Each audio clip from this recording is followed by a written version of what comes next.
What's up, YouTube? It's Joe Catchpolia sitting on the couch, making some money investing in fractional real estate online.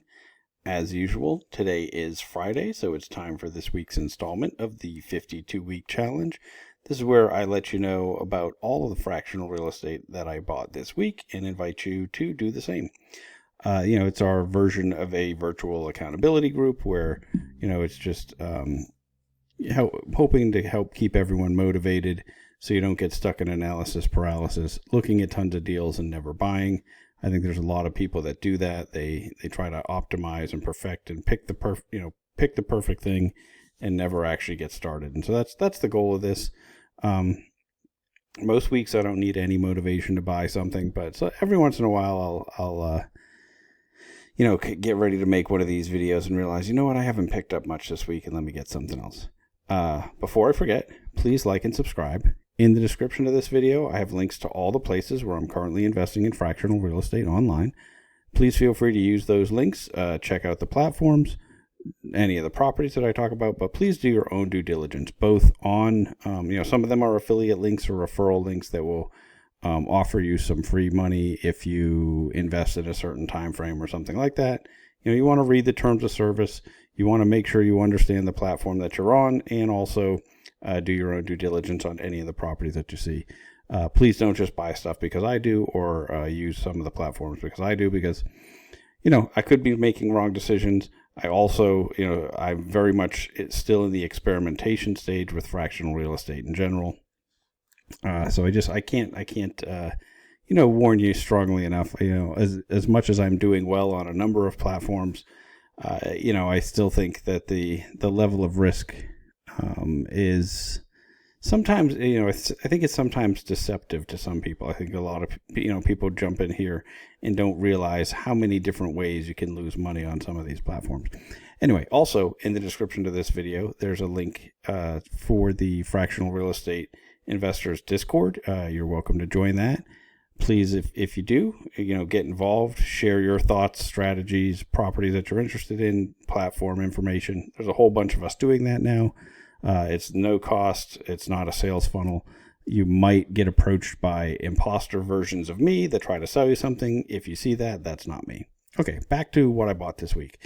I bought a bunch of LROs on ground floor, the most I have bought in quite a while. Property on Lofty, and a couple of properties on Arrived. So the first, the LROs, I'm sticking with my strategy of just letting the auto investor pick up one of every single LRO that comes out. This week is the first week I've picked up 6 in a long time. I remember it used to do, we used to get quite a bit every week, and then it's been bleak for a while. One thing that really stuck out to me, and I usually, the auto investor will put the order in, but I usually have time to unclick investments if I go back and look and I'm not happy with it. I missed this one, and it's one that I might not have let it go through if I had realized it, because it's a D, which is one of the low. I don't have very many D's. I guess I have some. I have an E, and but for the most part, I mostly have B's and C's. But it's one of the lowest interest rates. So I thought that was kind of interesting. Usually the higher letter grades or the lower letter grades have higher interest rates. So I'm not sure. We didn't get a nice risk adjusted return on this one, right? The D is the company basically indicating they think that's a higher risk loan, but somehow the rate's better. So I'm not really sure what's going on there. So if you see, this is the first time in a long time that my total loans has increased. I'm finally up past 120 again. My strategy on this platform is to just go with the widest possible diversification. Much different from what I'm doing on every other platform. Doing minimal due diligence on these. One, because I think that the company is underwriting every single loan, and I think their thought process is, in general, they're the higher rates on the higher risk deals, should be should balance out to being, the same risk adjusted return. Obviously, when some of these slip through at 10% that are D's, that's not completely accurate. So I'm going to have to keep a good eye on that. Still have not had a single default. I think I'm getting close to, I don't know, maybe 16 or 17 months I've been on here. Maybe it was September of 24, I think, is when I made my first investment on Ground Floor. So it's quite a long time to not have any defaults. I've had quite a few. Oh, this is kind of interesting. Why did this flip-flop? So 100 loans that moved into extended status that paid off, 99 that performed as expected. So I've had more to go into extended than actually performed. That's interesting. But, all of those did eventually pay off. I still haven't had a single default. I think that has to do with the time frame of when I'm started investing. I know people that started a year or two earlier have run into a lot more problems.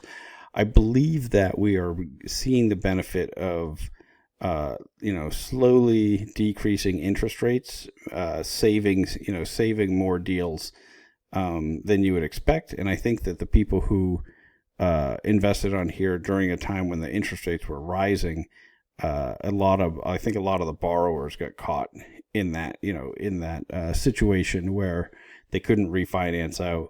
Prices were suffering because of the rising interest rates and whatnot.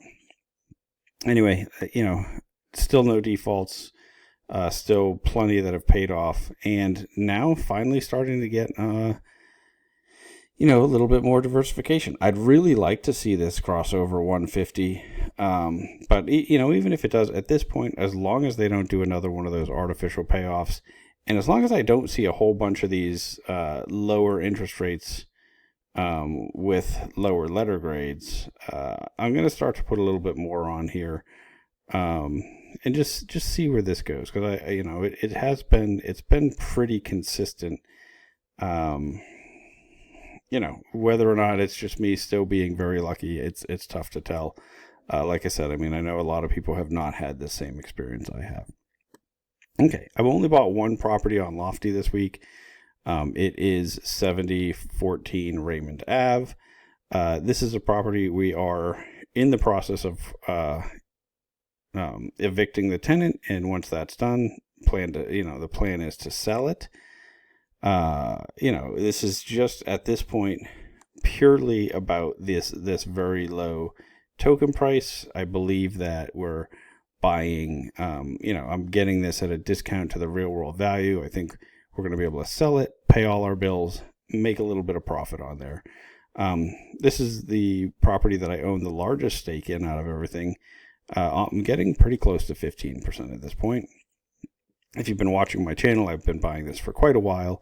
And I did do a separate video about why. I think at that time I had a couple different exit strategies planned. At this point, I'm really happy to just get it sold. So hopefully we can do that once it's vacant.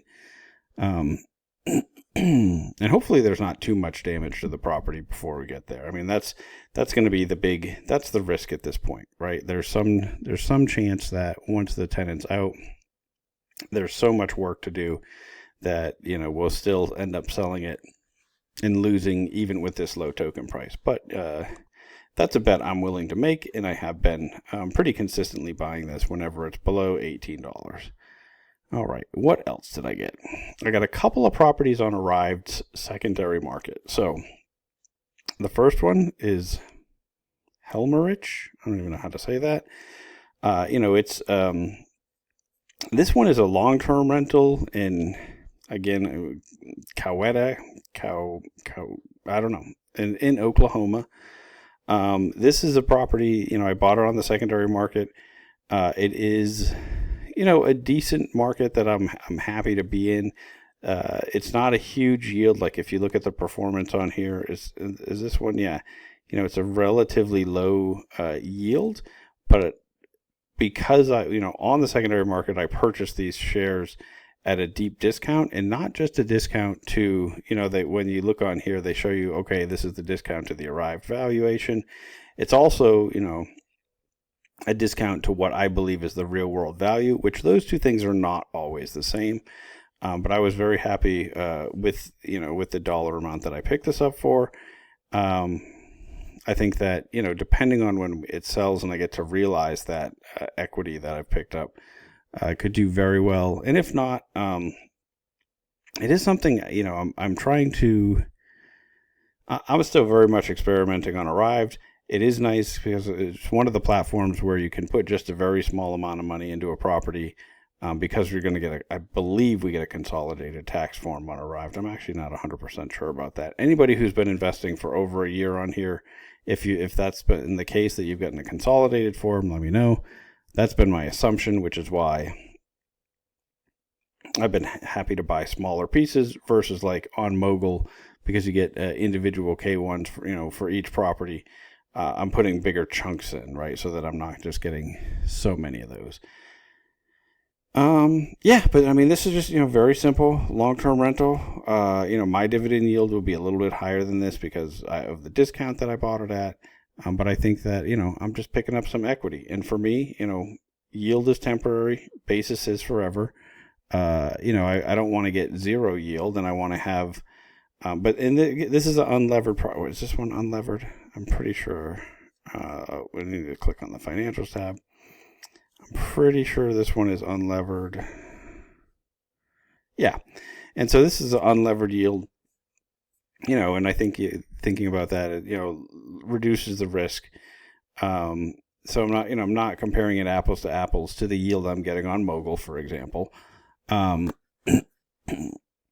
at the same time, I am just getting it at a discounted price, so that I'm very happy with. And that's my strategy on Arrived. I think, very much, well, it's a little bit different, right? On Lofty, I'm really just looking for absolute deep discounts, and not really, there are very few that I'm buying for the yield.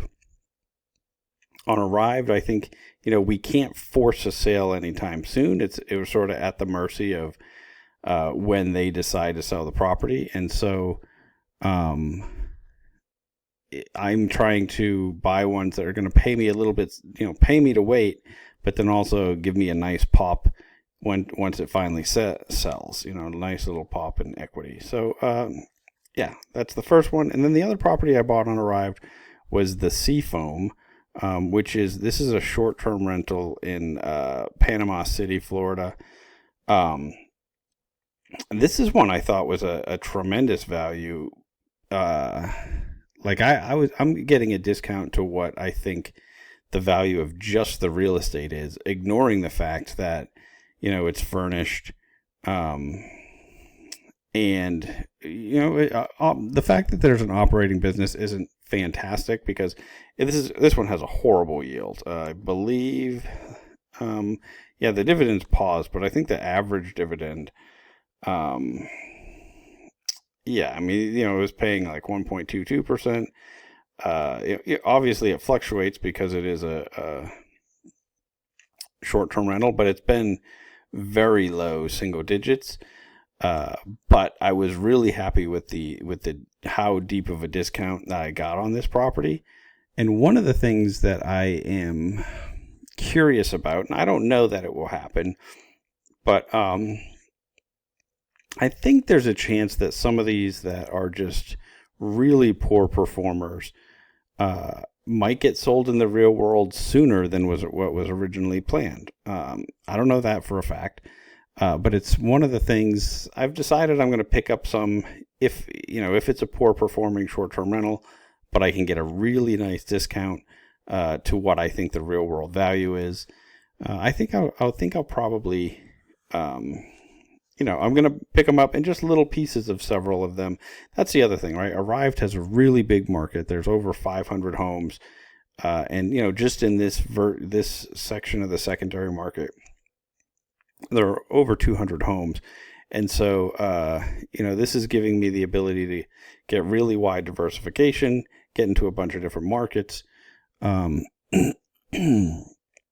Yes, I'm giving up, I'm accepting a lower yield on a lot of these, but I think it's going to be worth it, because of the money that I'm making on getting a discount. I believe will lead to, pretty great returns on the back end. And I think, it's partially that it is a diversification of strategies, right? Like, So I have the ones that are just pure equity plays, and I have ones that I think of as more yield plays. And this is sort of a hybrid model. It's something that's sitting in the middle. It's also just, one of the more established platforms. So I see there being less platform risk on Arrived than some of the others. Whether or not that's true, that's my judgment that I'm making. But yeah, this is the other one. This is the second property, or it's not the second one. I think it's the fourth one I've bought on Arrive now. But the second one, no, fifth. Now I have pieces of 5 properties. Not a ton of money on here at all. Mostly I'm buying the long-term rentals, but I did, just a little piece of that Seafoam one, right? That's the first short-term rental I picked up on here. And, I think over time, I'd like to have pretty big chunks of money across all these platforms, right? On Arrived, on ARC7, maybe even still some on Lofty. Definitely going to add more to Ground Floor. Definitely going to add more to Mogul over time. And hopefully, there are still going to be some new platforms coming out soon. Hopefully some of those will be ones worth putting some money on. But that's, my main thing is still, I'm never going to go all in on any one platform. I think that there's just that extra layer of platform risk, and that I want to have diversified. But the other thing too is, if you'll notice they're in a lot of different markets, right? And I think I really enjoy getting this extreme diversification across markets, across business models, across having some that are leveraged, some that are unlevered. And I think by doing this, I'll be able to create a really durable portfolio with some very high earning properties, and then some that I think are just safer and spitting out something that's, an acceptable yield, but not super exciting. Excuse me. Yeah, it is 4 a.m, so a little sleepy. Sorry about that. That's everything that I bought this week. I'm curious to hear what you guys bought. Like I said, please jump in the comments or in the Discord. Feel free to share. If you don't want to tell us the exact properties, because there is still a little bit of time left in the Arrived secondary market, you might be competing against me. Although when people tell me, hey, go get this, this is the deal I'm getting, I'm never rushing out and trying to buy theirs. And I don't think other people are either, right? Like, we just have different risk preferences. We have different, all sorts of reasons that we wouldn't necessarily all be competing for the same deals. But at the same time, I understand if you found the deals and there's not a ton of tokens or shares available at a certain price, well, yeah, keep it to yourself until after you've done it, right? Anyway, that is it for me for today. Until next time, I'm going to just keep making mistakes so that you don't have to.